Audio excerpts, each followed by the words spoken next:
Welcome back to Live What You Love. Today we're going to be covering broadhead tuning. We're going to go through all the stuff that you need to have done before you even think about broadhead tuning, and then we're going to systematically break down broadhead tuning. I'm going to give you a couple mnemonics so that in the future you will never doubt yourself when you have to broadhead tune, so that you can do it with confidence. Let's break it down and get into it. First, let's walk through something that you need to have done before you even have the thought of broadhead tuning. You need to get your arrow rest set up on your bow. So you screw it in. A lot of people will advise doing 13/16 of an inch from your riser to the center of the Y of your drop away arrow rest if you're using a drop away. I like to do it a little bit different. I set mine up so that when I have an arrow in between the two knots of my D-loop and running through the Y of my arrow rest, and then I look down the shaft of my arrow rest, it runs right in line with my stabilizer. You can kind of see that. You see how it's running right with the stabilizer? Once you have an arrow kind of knocked in there, look down your bow and make sure that that arrow is running right over the top of this stabilizer. And that's a great starting point. A reminder, you can also use 13/16 of an inch away from the riser to the center of your arrow rest. Now, wouldn't be a bad idea to shoot it through paper a couple of times just to make sure you're not having a huge 2-3 inch tear, something like that, which would have to be addressed. Probably not with an arrow or an arrow rest movement. That would probably have to be a cam movement where you put in shims and move the cams left or right. We're not talking about that today. We're assuming that our cams are good. This bow is actually set up pretty well right now. We're gonna start out and then we're gonna mess it up as time goes by. And I'm gonna show you the differences in what different actions, the results that they're gonna have. So you can move your arrow rest essentially in 4 different directions. You can move it right, left, up, and down. So right now it's relatively on. I don't know if the sight itself is dead on, but I'm just gonna take 2 shots. First one's gonna be a broadhead. I've got a box target down there. I don't know if you can see it, but yeah, you're not allowed to use broadheads here. You see that little box target? That's what I'm gonna be shooting at. But I'm gonna shoot the broadhead first, and then we're gonna shoot the field point. And then if they hit in the same place, great. You have 4 different possible results. You have broadhead hitting to the right, hitting high, hitting low, or hitting left of your field point. Also, the 5th result is hitting right in line with it. So the 5th one, you're kind of done. So I know I'm close with this, and if we aren't really seeing enough results, I will really mess up the arrow rest so that we can see the reaction that it's having at the target.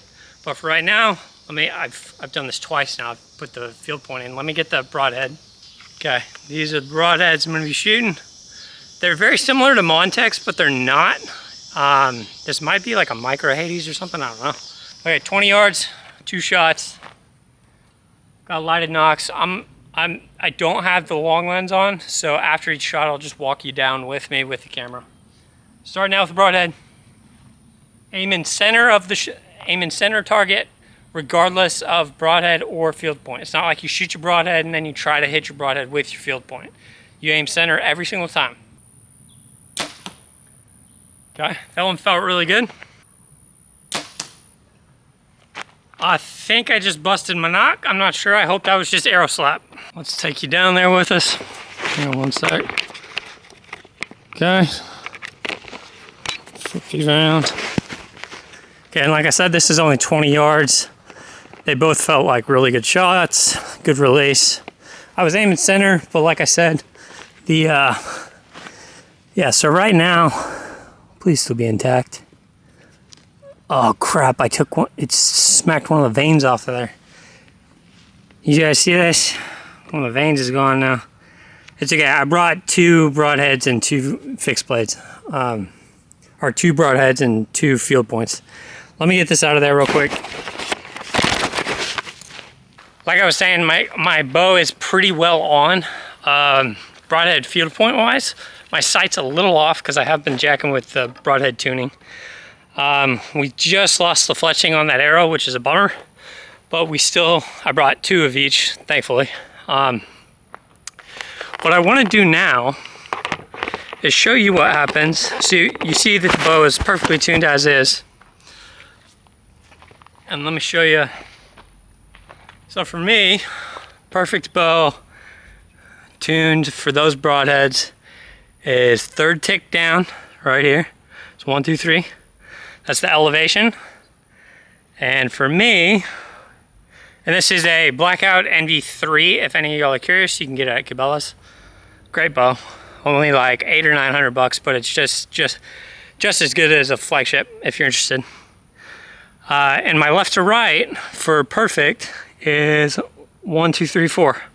Okay, so that meant 3 and then 4 for my left to right means my broadhead and field point are hitting smack dab on.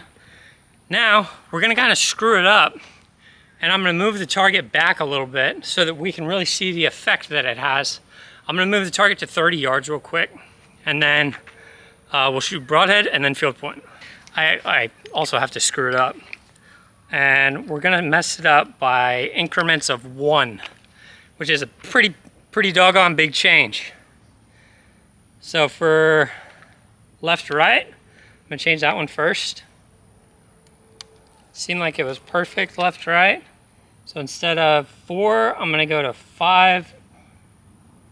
Yeah, let's try 5 first. And we'll see if that has any movement. You see right there? Right at 5. Okay, let me take this to 30 and then I'll be right back.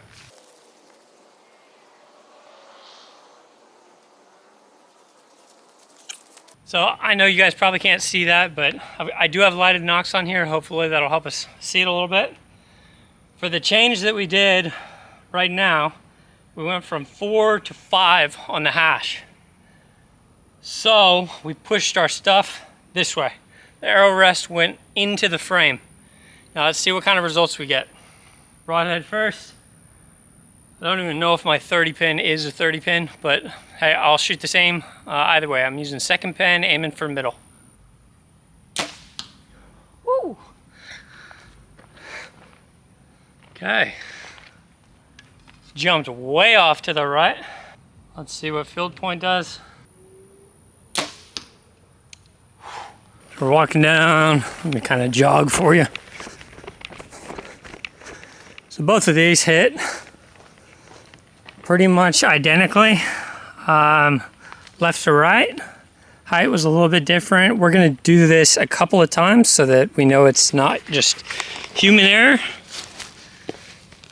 And just because of how close it was to the sides, I'm gonna half that distance. That was a big change. Both of those jumped way to the right.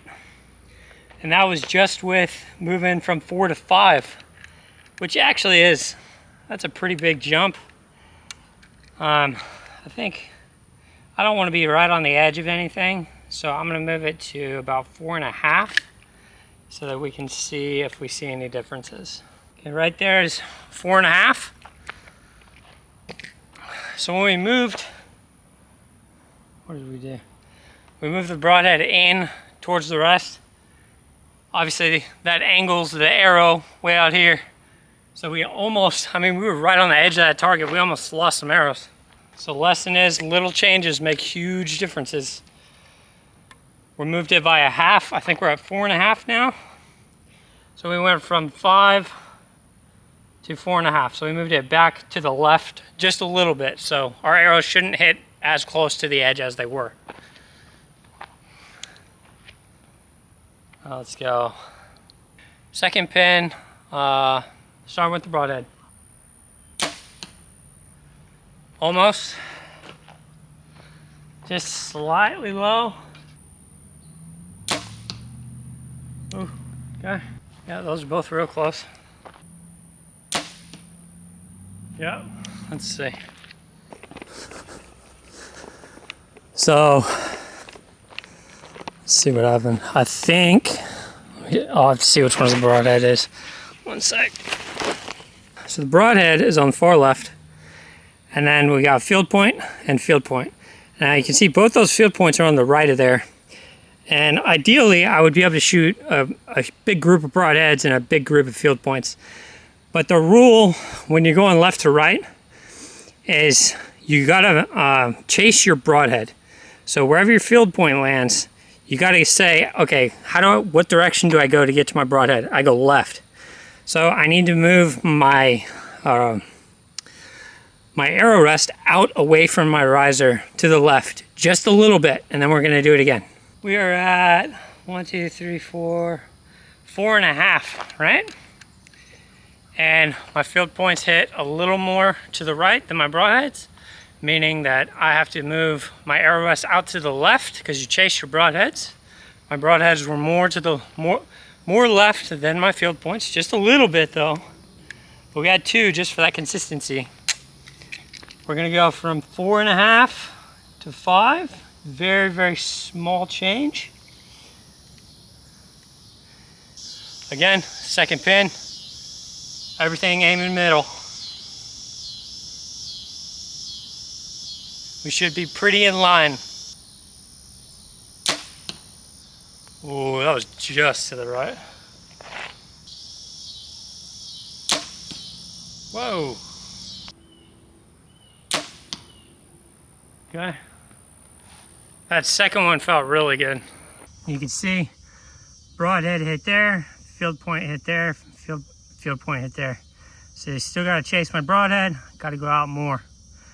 So let's move the arrow rest out to the left a little bit more. All right, this is 4.5 on the scale, left to right. Starting with the broadhead. Low right. There we go. It's actually pretty in line vertically. I know that broadhead dropped a lot more, but that's the first time we've had a field point hit just left of the broadhead. So I think 4.5 might be it. Let's see. Okay. Pretty sure those hit in the exact same location. Those 2 field points. And that broadhead just dropped a little bit. Yeah, the 2 fields are right next to each other. Let's see. Yep. Okay, so broadhead to the right, really sunk in. You can kind of see the green knock, and then we got 2 field points, pretty much identical shots, which is always great because then you can really trust your results. So broadhead hit lower because there's more drag. It shouldn't be hitting that much lower, but yeah, now we're kind of doing the opposite. So we have a very minute change that we need to make where we go chase your broadhead. So we need arrow rest movement to the right, just barely. Okay, so that was one of the first times that we had field points hitting just barely to the left of our broadheads. So we have to chase our broadheads, go to the right. Arrow rest has to move to the right. Just barely though. It's already at 1, 2, 3, 4.5. So I'm gonna go like 4 3/5. Like literally a nothing change.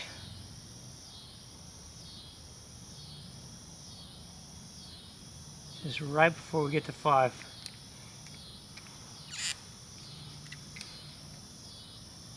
Yep. Okay, so it's about 4 3/5. I don't know how well you're gonna be able to see that. If you have a QAD, not HTX, but an MX2, then you have microtune. So you don't have to do all this by hand and hope that it works. You have like literally 1/32 adjustments with little clicks. And that's great. Still, second dot, 30, aim in center. We're at 4 3/5. Oh, way right. Pretty close. Yep, it's literally like the same holes. At least I'm shooting decent, which makes the process easier. Okay, so there's more drop, which we'll be able to fix with the arrow rest, hopefully. You can see those 2. Where's our third one? Hang on one sec. Set you up. Our third one is right here. So these 2 arrows are almost identical. Again, So those two arrows are almost identical again in comparison to that one. I completely didn't realize something. On those last three, one of the broadheads was right next to one of my field points. So I had one shot that was a little off from the group of three, but I had another, my broadhead was literally touching my field point. So I think 4 3/5 is the, so I think 4 3/5 is that magic number, because instead of, I thought it was broadhead and then field point, and then I was gonna have to move the arrow rest again. It was actually field point, broadhead, field point. So two of them are really right there together. So I think 4 3/5 is the correct lateral movement. Again, just remember that one cardinal rule. Follow your broadhead. Boom, okay? Now that we have that set. For me, the vertical, some things you want to think about. Think about the timing of your bow, okay? So first thing, make sure that your timing is like absolutely perfect. If you have a draw board or anything like that, or take it to your pro shop and ask if any of your buddies have a draw board, ask them, pull it back, make sure it's hitting at the exact same time. If the top one is barely ahead, that's fine. You don't want the bottom one barely ahead. I like mine pretty much perfectly equal. Make sure your D loop is in the correct place. The way that I do that is I put it in my press, and then I take this rubber part off, and then I put a level from here to here so that I know that my bow is level, and then I'll hang an arrow off the D loop, or where the D loop should be, and I'll make sure it goes right through the burger holes, and then that's where I tie my knots. Because then on this side, you see how it, like when it hangs down and it's perfect, it covers these holes up right here. So that's kind of how I start with the vertical stuff. The vertical is a lot easier to get just right than the horizontal for me. Right now, I'm at 3, and every single time my broadhead has hit low. So I want to try to raise that up. So I'm going to move my arrow rest up. In this one, you chase the field point, because right now it's been field point high each time. I have field point, and then broadhead, except that one time where the broadhead was kind of mixed in. But my field points are hitting higher than my broadheads. So how do you fix that? You follow your field points for the vertical. For the horizontal, you follow your broadheads. For the vertical, you follow your field points. So for this, I'm at tick 3. I'm gonna go to tick 3.5, and we're gonna see if we need to increase or decrease based on that. All right, perfect. 3.5. That is way harder to do without micro adjust. Okay, now let's see. We are at 3.5. You can see here, 3.5. And what should happen, we're following our field points because it's in the X, or it's in the Y direction. So field points, follow your field points. If it's in the X direction, follow your broadheads. Oh crap, this is a field point. I need to shoot the broadhead first, sorry guys. Try to get a nice clean shot out of it. And I know there's gonna be some drop, but it shouldn't be hitting 5-6 inches lower at 30 yards, you know what I mean? It should be pretty doggone close. All right, let's see what that adjustment did. Ooh, that is dead center. That might have been it.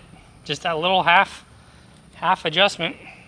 Let's see if our field points hit the same. Super close. Last one. See if we can get it in there.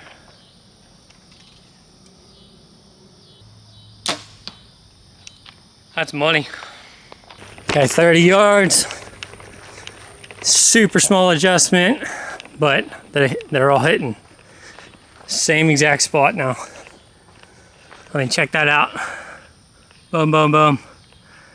Couldn't be happier. Let's see. The broadhead is the one right in the middle. The broadhead's actually the one right in the middle, so that's fantastic. Okay, so recap, and we started out with the bow that was relatively pretty doggone tuned. We started at 20 yards. I shot the broadhead, I shot the field point. Bink, knocked the fletching off the field point. Actually, no, I knocked the fletching off the broadhead because I shot the field point second. Bink, bink. So we started out with almost a perfectly tuned bow. And then we decided to screw it up just so we could teach you guys how to broadhead tune. So I hope, and I actually think that in the process of doing this, I got more tuned. Like my broadhead tune became even keener. Like you guys sharpened my blade's edge even more. So thank you. But in summary, this way, if you're working on the x-axis, you're following your broadhead, okay?